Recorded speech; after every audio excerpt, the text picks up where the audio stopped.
Hello, everybody.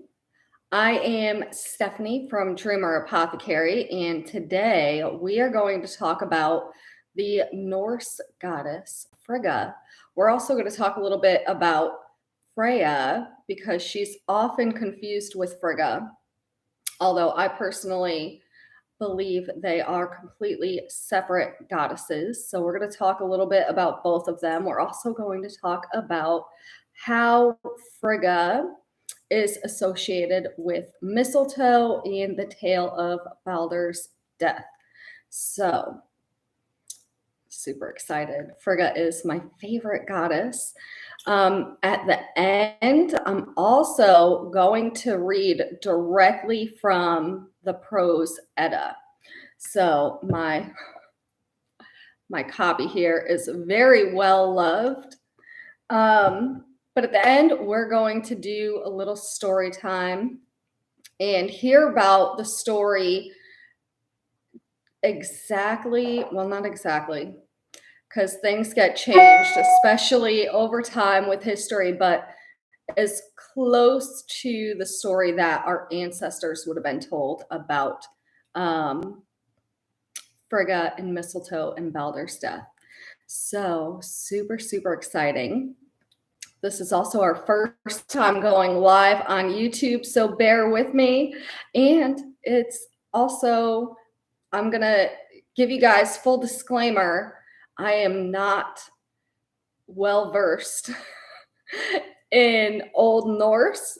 I speak English. It's the only language that I speak. So bear with me on the pronunciations of our Norse gods and goddesses, some of the pronunciation in the Prose Edda. I'm absolutely sure that I don't have it correct. So full disclaimer there. I know that I'm going to mess up some pronunciation out of the Eddas. All right, so let's hop in and talk about Frigga. So Frigga is a goddess of the Norse pantheon. She is a goddess of home and hearth, motherhood, childbirth, marriage. Hey, beautiful. Welcome, welcome. She is also associated with weaving. I'm going to talk a little bit about the difference between Freya and Frigg, and then I'll go over all the correspondences to Frigga. So, she's also the mother aspect of the triple goddess. Oh, it's Ashley. Welcome, Ashley. I hope you enjoy learning about Frigga today. We're totally diving super deep into this particular goddess today. So, the difference between Frigga and Freya, a lot of people see them as the same goddess. I personally think that Freya is more of the feminine counterpart to Odin. I see more parallels to Freya and Odin than I do to Frigga and Freya. So, one of the parallels between Odin and Freya is that they both lay claim to half of all fallen warriors. So Freya is the head of the Valkyries, and she takes half of those fallen warriors to her hall, and Odin takes the other half to his hall, Valhalla. Another parallel between Freya and Odin is that they are both known for being very promiscuous. So I do have a couple excerpts here from the Poetic Edda and talking about Freya's promiscuity. So in Laxana is one of the poems in the Poetic Edda where Loki insults all of the gods and goddesses that are there. What he says about Freya is, "Be silent, Freya, for fully I know thee. Sinless thou art not. Thyself of the gods and elves who are gathered here, each one has thy lover has lain. So that's another kind of cool thing about the Poetic and the Prose Eddas is their translation into English is written more in the form of Old English. So Freya, a little bit about Freya, backstory. Freya is that she is the twin sister to the god Frey. Their father is Nord. So Nord is from the Vanir, which is the old gods. There's the Vanir, the old gods, and the Aesir, the new gods. And there was a huge battle between the both of them. And the Aesir had won. And Nord was given to the Aesir as a peace offering after the big battle. So that's her lineage. The old gods, the Vanir, they were almost all fertility. They were all associated with fertility and being promiscuous, which absolutely makes sense, right? When you're kind of creating a new race or creating a new world, there's obviously a lot of baby making involved, right? To create this new world, right? Freya also, I believe, represents more of the maiden and the crone energy of the triple goddess. She is associated with fertility, but then bringing in new life. She's almost like a bridge between the two, a bridge between worlds almost, of bringing in new life as a fertility goddess and guiding past souls as well, where she takes the fallen warriors to her hall, which is super cool. So now that we know a little bit about Freya and why I think she is much different than Frigga, let's talk about Frigga. So Frigga is Odin's wife. And like I said, she is a mother goddess. She's a goddess of home, hearth, marriage, childbirth.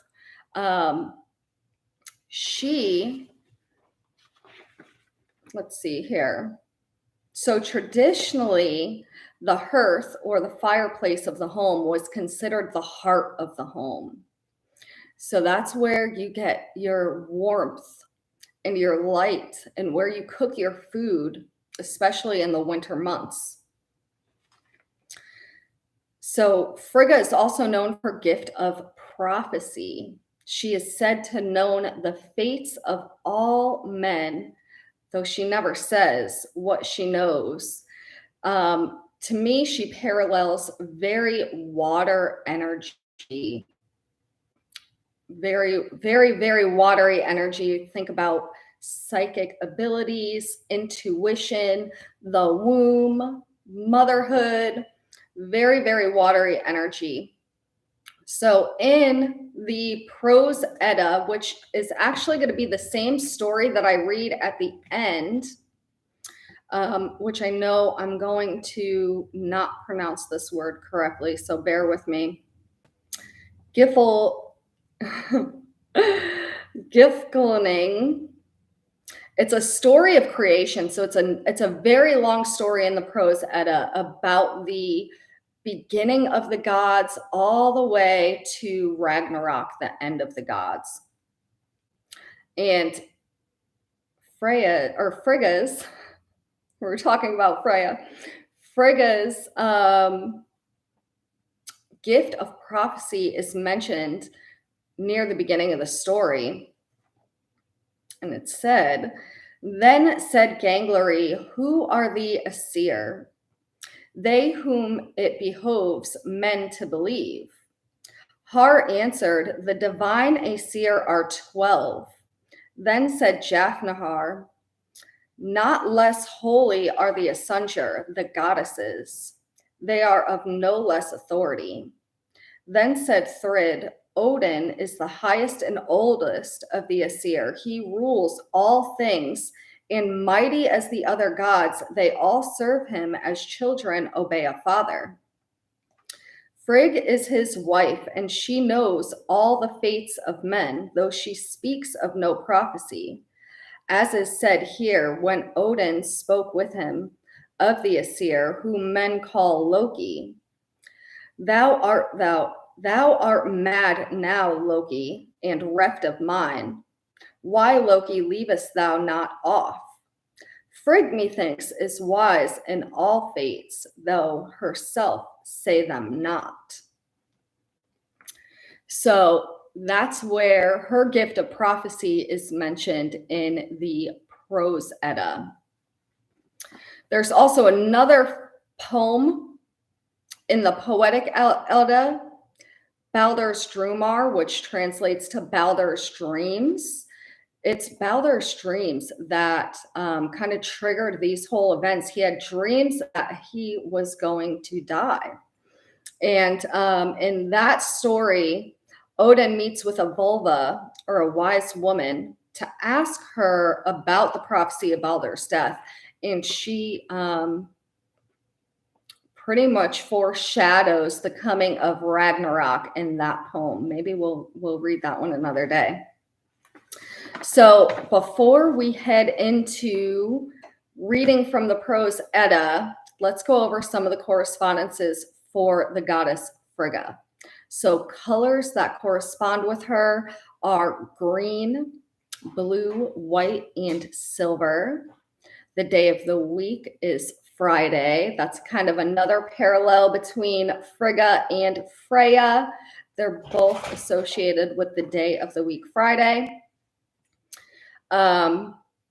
Weaving is a great association for Frigga. So especially if you're trying to leave offerings for her, something hand woven. She's known for spending a lot of her time at the spinning wheel, weaving. That's another parallel, more parallels to her, I think, with the Norns. So the Norns are the weavers of fate, and Frigga is always known for her weaving and known for knowing the fates of all men, much like the Norns.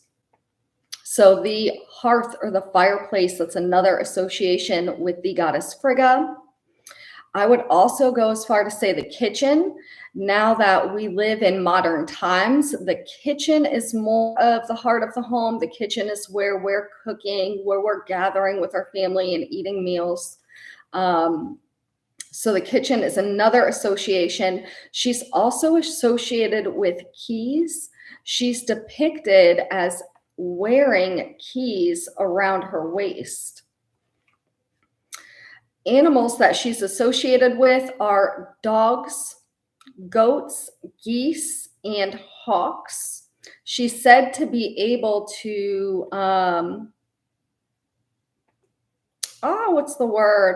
shapeshift. She's able to shapeshift into hawks or falcons. Crystals that are associated with her are definitely moonstone, rose quartz, malachite. Malachite is known as the midwife stone, so that's another great stone to work with to harness her energy. Herbs that she's associated with are, of course, mistletoe. She's also associated with birch, geranium, and motherwort. And then the rune that she's associated with is Wunjo. So Wunjo translates to joy. It represents love, harmony, comfort, and happiness. So those are all the correspondences. That's a little bit about Frigga. Let's read the story straight from the Prose Edda.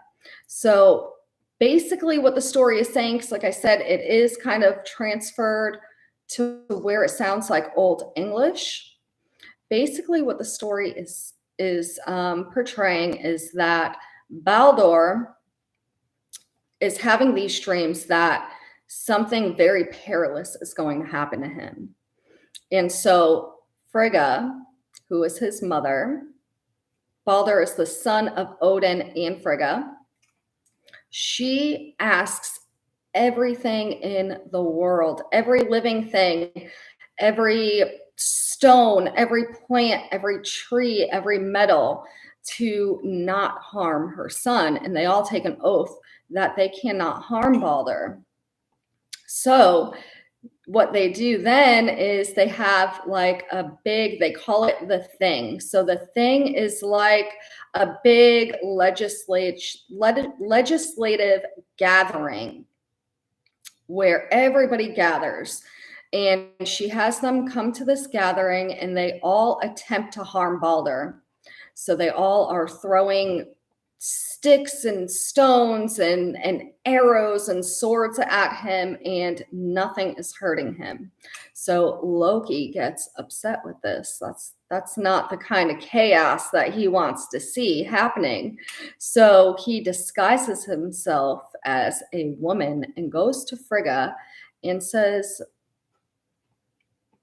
"Are you sure there's nothing that can harm Baldr?" And Frigga's like, "Well, there was this mistletoe out there. It was pretty young, so I didn't think that I had to ask the mistletoe."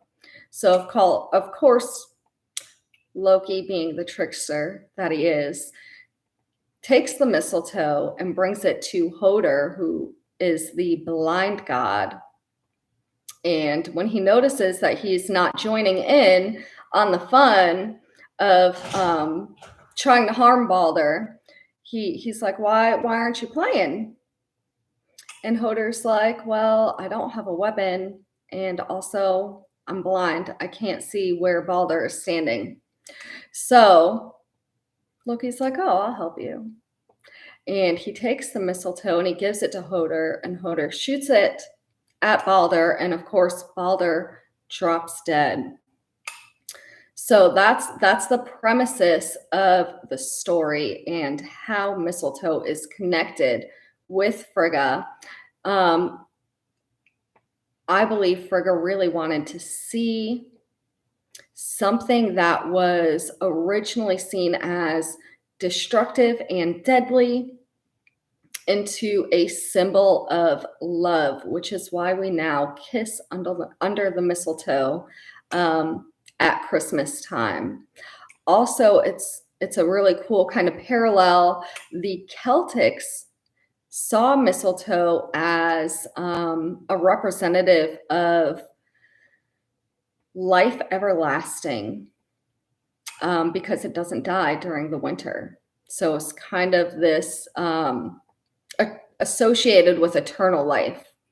So let's read from the Prose Edda. I'm going to have a little sip of water here.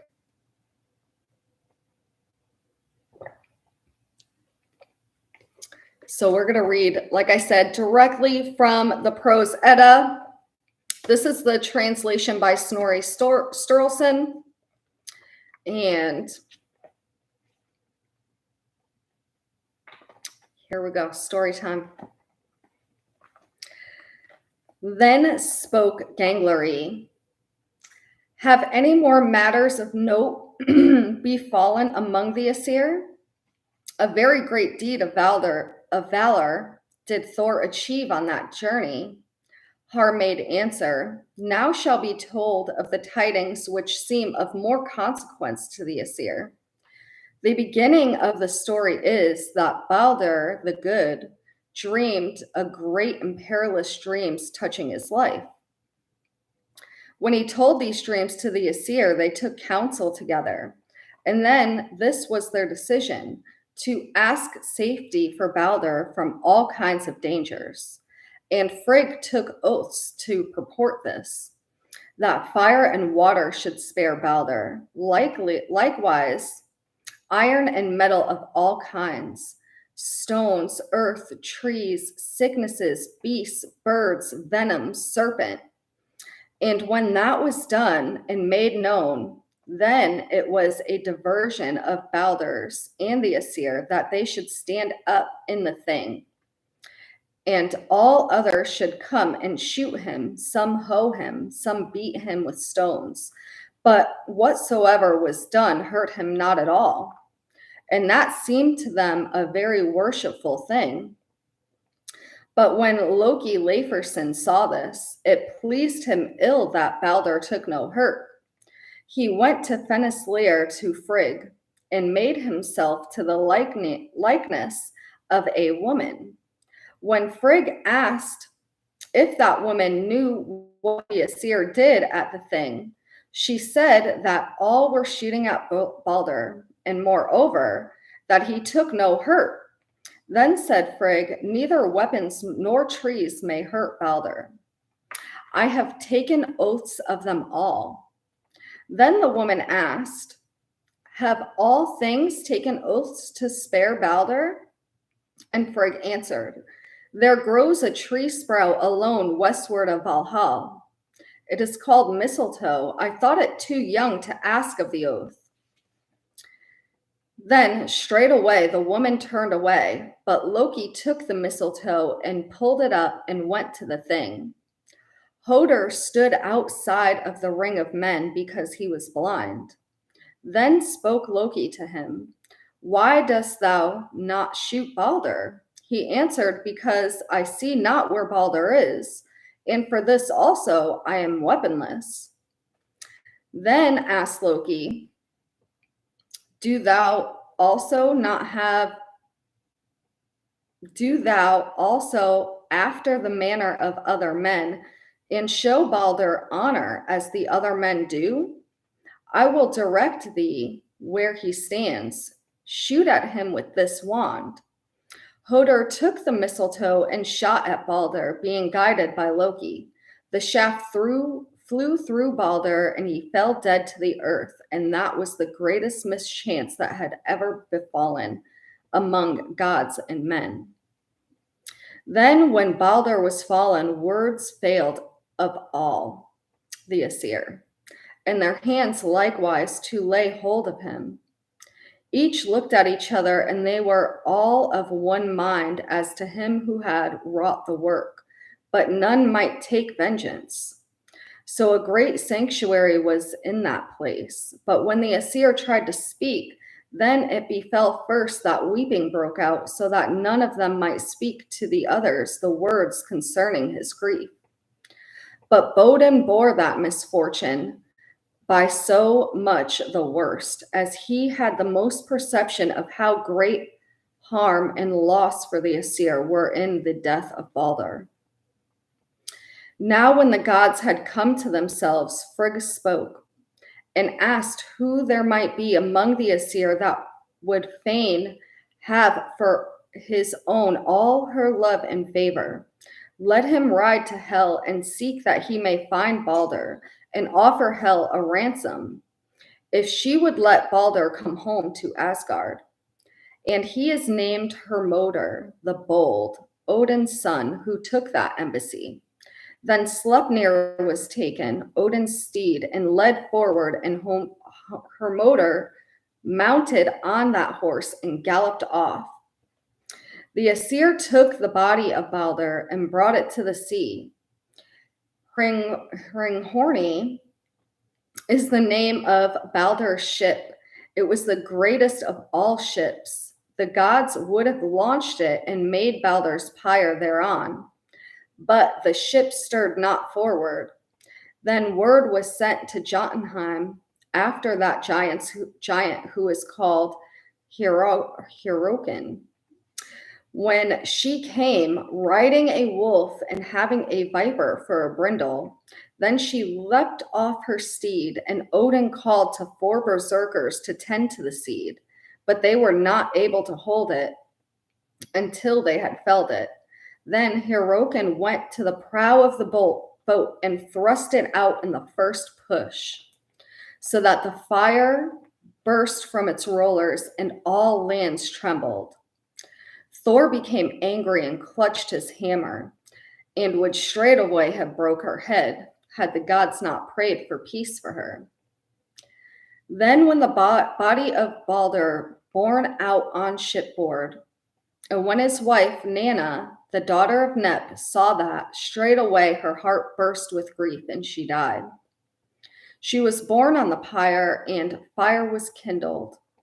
Then Thor stood by and hollowed the pyre with Mjolnir, and before his feet ran a certain dwarf, which was named Letyr. Thor kicked at him with his foot and thrust him into the fire, and he burned. People of many races visited this burning. First is to be told of Odin, how Frigg and the Valkyries went with him and his ravens, but Frey drove his chariot with the boar called Golden Mane or Fear Tusk, and Heimdall rode his horse called Golden Top, and Freya drove her cats. Thither came also much people of the Rime giants and the hill giants. Odin laid on the pyre that gold ring, which is called Draupnir. This quality attended it, that every ninth night there would drop from it 8 gold rings of equal weight. Baldr's horse was led to the balefire with all his trappings. Now this is told concerning Hermodr, that he rode 9 nights through dark dales and deep, so that he saw not before he was to come to the river Goal, and to ride onto Goal Bridge, which bridge is thatched with glittering gold. Mudgungur, the maiden, is the maiden who guards the bridge. She asked him his name and race, saying that the day before there had ridden over the bridge 5 companies of dead men, but the bridge thunders no less under thee alone, and thou hast not the color of dead men. Why ridest thou hither on hell way? He answered, I am appointed to ride to hell to seek out Baldr.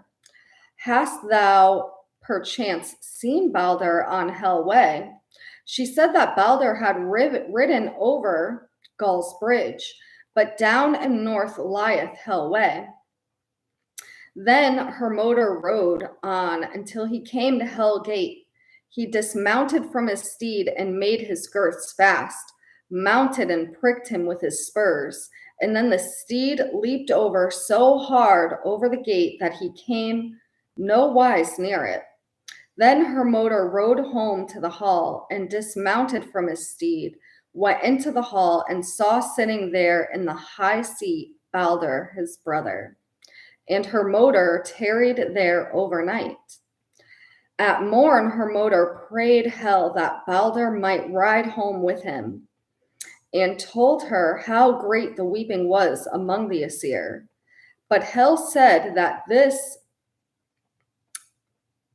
in this wise should it be put to the test whether Baldr were so all beloved as he had been said. If all things in the world, quick and dead, weep for him, then he shall go back to the Aesir. But he shall remain in hell if any gainsay it, or will not weep.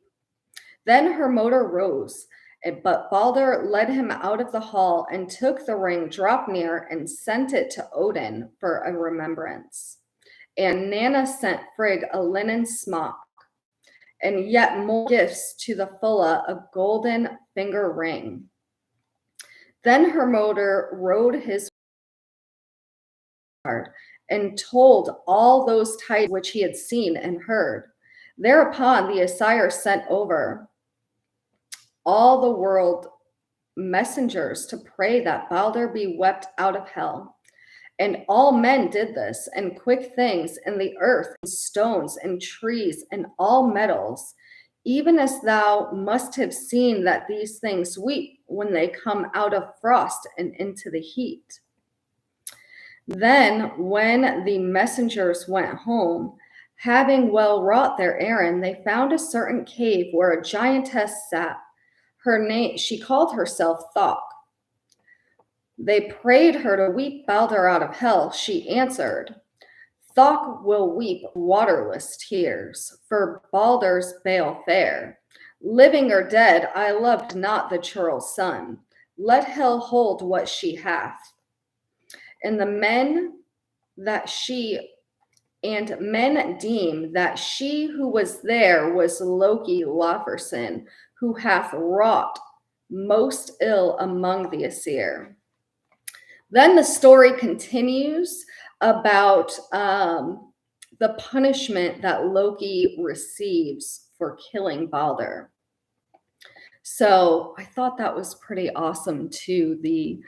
The weeping of metals when they come out of frost and into heat. That is them weeping for Balder to be able to come back.